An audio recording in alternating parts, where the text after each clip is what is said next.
Yo, what's up? You're watching Toddy D's Pro Wrestling Podcast. I'm your host, Brooklyn Zone Toddy D. I am back yet for another podcast. I received tons of email thanking me for being so informative and telling all you people what the true deal is, whether it was CM Punk, my interviews with Tammy Sunny Sitch, Daphne, Virgil, you name it. I'm getting tons of feedback, and now they're asking Brooklyn Zone for my opinion about this past Saturday's event at WWE's Crown Jewel. Yes, Crown Jewel in Saudi Arabia and Riyadh. I mean, listen, man, a lot of people get political about it. They talk about all kinds of shit with this pay-per-view. I'm not here to discuss that crap. I'm just here to discuss the actual pay-per-view, the matches real fast, quick rundown, and Brooklyn Zone's thoughts of how they handled it, the finishes, and much more. So, you know what? Let's just cut the bullshit and let's get right into it, okay? So the first match of the evenings, or actually the afternoon if you're on the East Coast like myself, Bobby Lashley and Brock Lesnar, two fucking bulls, man. Former MMA stars in their own right. Bobby Lashley, MMA. Brock Lesnar, UFC. You know their resumes. We don't need to get into it. So this was going to be a hard-hitting affair, right? Well, at least I was looking forward to it. But listen, let's just face it. From jump, it was nothing but a disappointment. I mean, you had Bobby Lashley pull the heel move and jump Lesnar before the match even started, right? Taking out his leg by the steps, you know, the so-called takeout ahead of time. I mean, listen, bro, if you're so fucking tough, Bobby, and in the storyline that you can take on Brock Lesnar one-on-one and he's been ducking you for the last 20 years, why the hell did you have to jump him early in the match? Yeah, I get it. You're a heel now. You're supposed to be, quote-unquote, the bad guy. But not for nothing, bro. If you can take him out and he's been ducking you for 20 years, there's no reason to do that bullshit in the beginning of the match. But you know what? Enough of that bullshit. Let's fast forward. Obviously, a hard-hitting affair. Two fucking bulls. It's like two bulls in a china closet, right? So, obviously, we knew it was going to be too long of a match, or a scientific match for that matter.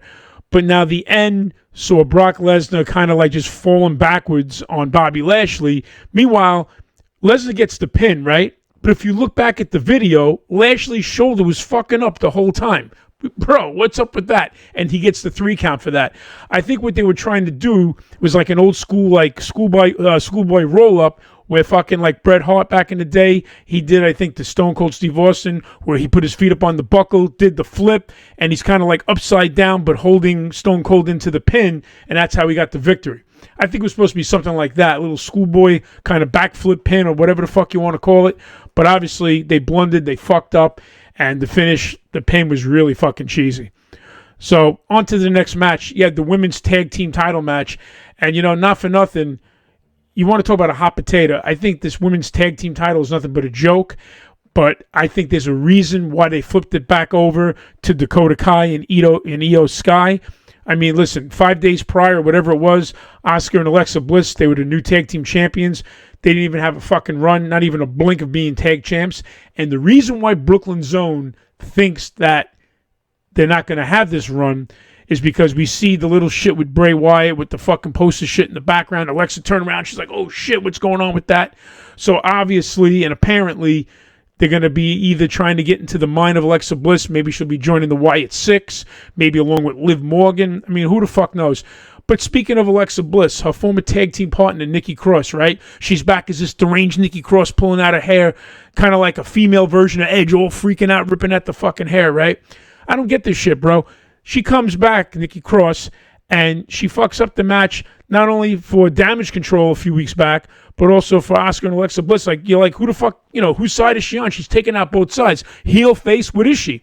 So it's kind of interesting not knowing where she aligned her forces, but bro, she fucking interferes in the match, obviously, in order for, you know, Asuka and Alexa Bliss to lose the tag titles. You know, a little outside fucking interference. But, man, now that they're the tag team champs again, now that Dakota Kai and Io Sky are tag team champions, give them a fucking run, make the tag team titles actually worth it, and if not, just fucking scrap the whole idea, because this hot potato passing around is bullshit, you know? Brooklyn Zone's opinion only. Then we had the fucking steel cage match, right? Karrion Kross with Scarlett in this corner against Drew McIntyre. Now, to me, this steel cage match could go either way. Now, Karrion Kross is just coming back in WWE. So you want to make him a fucking formidable opponent, right? You want to give him some fucking stroke. Yeah, he's been beating down Drew McIntyre. Yeah, he's been choking him out with his finisher and all that other bullshit. But I think it would have been more interesting for Drew McIntyre to lose the match, whether it was due to Scarlett, outside interference again, or some other way or form. But enter the finish. You got him leaving the cage carrying Cross, and you got McIntyre going over the side of the cage, kind of like reminiscent back in the golden era of wrestling when the 2 feet touch at the same time, whether it was Mr. Wonderful Paul Orndorff with Hulk Hogan or Lex Luger and Bret Hart. The list goes on and on. But again, solid match for what it's worth. 2 brutes duking it out in a steel cage. I mean, how can you fuck that up, right? Pretty good match. Not too bad. So then you got the OC, right, against Judgment Day. Now, I, for one, I'm not too big of a fan of Judgment Day. I mean, I think they're pretty lackluster faction-wise. I mean, hopefully, eventually, the OC will counter a female competitor to go after Rhea Ripley. A lot of people are saying it's Raquel. Some other people are saying it could be Beth Phoenix. I mean, Michael Cole pointed out that Rhea Ripley had the Beth Phoenix look with the mohawk braids and whatever the fuck. So we'll see what happens with that. But I like to see the OC get their due. AJ Styles, not to use his fucking, his terms, phenomenal, obviously. But now you got Luke Gallows and Carl Anderson back. And to me, they're showing their return to WWE so far has been pretty lackluster. If you don't make them a formidable tag team in the near future to chase the tag titles, why the fuck are you bringing them back? Brooklyn's own opinion, my opinion only. So then, after that match, you got the Battle of the Giants, right? Omos versus Braun Strowman. Now, obviously, if anyone's a wrestling fan or even a casual fan, you're going to know that this is not going to be a scientific match. You got 2 fucking behemoths duking it out in fucking slow motion. I felt like I got the old school VCR going with the remote control with the fucking pause, and I felt like I was watching it in slow motion, frame by frame. Now, obviously, Brooklyn's Own knew that Omos was not going to win. Think about it. In the storyline, MVP was taken out. For those of you who don't know, MVP used to be a Muslim. He's now an atheist. That's a big no-no in Saudi Arabia, so obviously he could not make the trip. So in the storyline, they had MVP taken out by Braun Strowman, a couple of power slams, and the story. So now in the match, Braun Strowman, by any stretch of the imagination, is not a fucking scientific wrestler either, okay? But I think kudos to Braun Strowman for trying to make Omos look good and have him beat him down for most of the match, taking the bumps, taking the falls, and making Omos look like a true giant. I mean, he put his foot over Strowman's chest for a pin. Obviously, he didn't get the 3 count, but it makes him look like this indestructible giant. But the one thing Brooklyn Zone had a problem with, Strowman uses his power slam, right? AKA the British Bulldog back in the day used the power slam. Cool finisher, but Omos is 7'3". You mean to tell me that one power slam is enough to take out Omos? I mean, I don't know if he didn't have enough fuel in the tank, meaning Braun Strowman, that he couldn't power slam him more than once. But if Brooklyn Zone was booking that shit the way Undertaker and Kane used to go at it, and Kane, Taker had to give Kane 3 tombstones to get a 3 count, I think, in my opinion, Braun Strowman should have delivered 3 power slams to put the fucking mark on X on the spot and have him go over against Omos. One power slam to me doesn't do it. But that's just my opinion. So now we're on to the tag team title, right? You got the Usos. They've been tag team champs for like 400 plus days, whatever the fuck it is, going against the Brawling Brutes. I mean, listen, for what it's, take it for what it is. Great match, good build. But, Brooklyn Zone knows that the Usos are going to hold the titles. I'm guessing that the Usos are going to hold these tag titles to at least WrestleMania, like Roman Reigns, and we'll get into that in a moment. But now it kind of sets up a good storyline. Usos go over. SmackDown now, they're going to face the New Day. I hate that gimmick. Another time, another story, we'll talk about it. But now the Usos are threatening the New Day's record for, reigning tag team champions.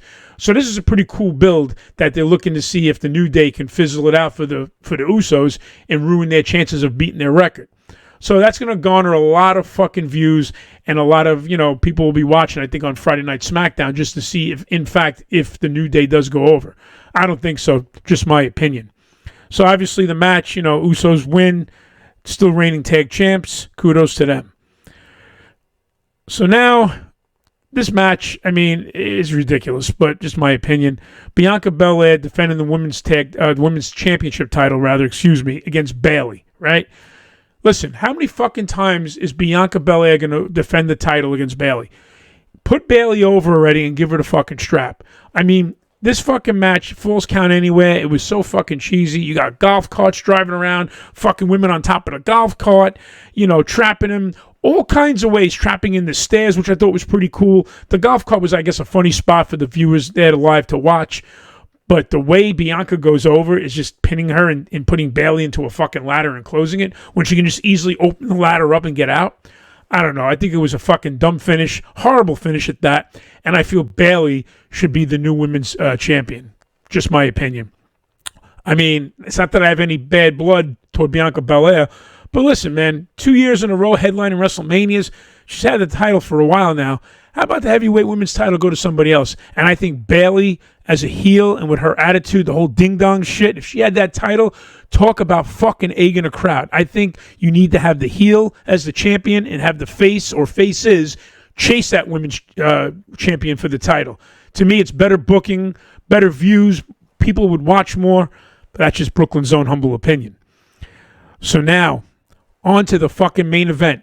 Now, listen, this was like a 3.5-hour show. So anybody that was actually watching it, I'm sure was waiting for this main event. Now, listen, man, Brooklyn Zone in the past, I have fucking said shit about Logan Paul. Everybody likes to hate on the dude because he's this big fucking YouTube sensation. Yeah, he's cocky and he's conceited. But guess what? The dude can back it up. He has fucking natural talent in that ring. Okay, he was trained by HBK a little bit, just a couple of sessions. But like HBK said, a lot of these guys come in, these celebrities, and they don't even learn the fundamentals first. They learn the fucking shit later on first when they should be learning the rolls and the bumps first, but they're learning that later down the road. Either way, whether it was out of sync, Logan Paul is a fucking total natural. That guy takes to the fucking ring like anything I've never seen before. I mean, he's a celebrity. He's better. I'm not saying the most of the roster, but he has more natural talent than a lot of people that are on that roster right now. And I'm not going to get into any names or ruffle any fucking feathers right now. I'm just stating the facts. So listen, if you're a true fucking fan, even a casual fan of WWE, and you kind of know and have their booking down to a science, whether it's Trips or Vince McMahon, everyone knew for a fact that Logan Paul might come close to winning, but he was not going to go over and carry and become the new undisputed World Heavyweight Champion. There's just no way. Roman Reigns, too strong of a booking, 2 years in the making. I mean, shit, man, come on. Even over 2 years, I think it's like 800 days now that he's been the champion. So he's going to hold that title, or should I say the undisputed heavyweight title, both titles together, undisputed, at least until WrestleMania. It should be interesting to see who Roman Reigns does, eventually do the honors to. A lot of people are talking Cody Rhodes. People are talking The Rock at WrestleMania, which I, for one, hope not. They're also talking possibly Bray Wyatt. I mean, listen, there's a lot of potential wrestlers out there in the WWE right now that can make for a good match, and you could put the straps on them. But I guess there'll be more to follow for that. But I got to say, I did catch the main event, and I was actually entertained, man. I got to say, between the Usos coming out, and then later on Jake Paul coming out, taking out both Usos with a couple of punches, and then, you had Solo Sakai come out, and then, you got fucking Jake and Solo looking at each other, thinking, oh shit, they're going to go at it. But obviously Adam Pearce and company came out. They broke it up. Maybe later down the road, you might see a Solo Sakai versus a Jake Paul match. But I think if I was holding the creative pen, Brooklyn Zone would have the Paul brothers go up against the Usos at WrestleMania and talk about ruffling feathers. I think it'd be better of a booking to have them as a tag team, Logan and Jake Paul going over as tag team champions, than Logan Paul becoming obviously the undisputed world heavyweight champion with only 3 matches in. So that might be interesting down the line. So we can see what happens with that. But overall, Crown Jewel, it is what it is. They try to book and hype these big matches, when they're going overseas. I wasn't happy. I read all the finishes. I actually watched the main event. But, Lashley and Lesnar, I mean, this is my problem, and I'm going to end it with this. I've always been a big fan of Brock Lesnar. Now, I don't care if you're a heel or a face, Lesnar, but stop booking him weak. Yeah, he's had the title. Yeah, he's gone over. He's done everything he can in WWE. So doing the honors once in a while to someone like a Bobby Lashley is not a big deal, but I'm telling you right now, do not make Brock Lesnar out to be a joke. This guy is the real fucking deal. So hopefully if they have another bout, another match, the ending, I don't care who goes over, but hopefully it'll be more believable and it'll be a better, stronger, clean finish. So that's all there is for now. I'm Brooklyn's own Toddy D. That's my take on Crown Jewel. I hope you enjoyed my fucking take on it. I got a lot of email asking for my feedback. Now that you got it, you're welcome. The pleasure's been all yours. I'm Brooklyn's own Toddy D. I'm out until next time. Later.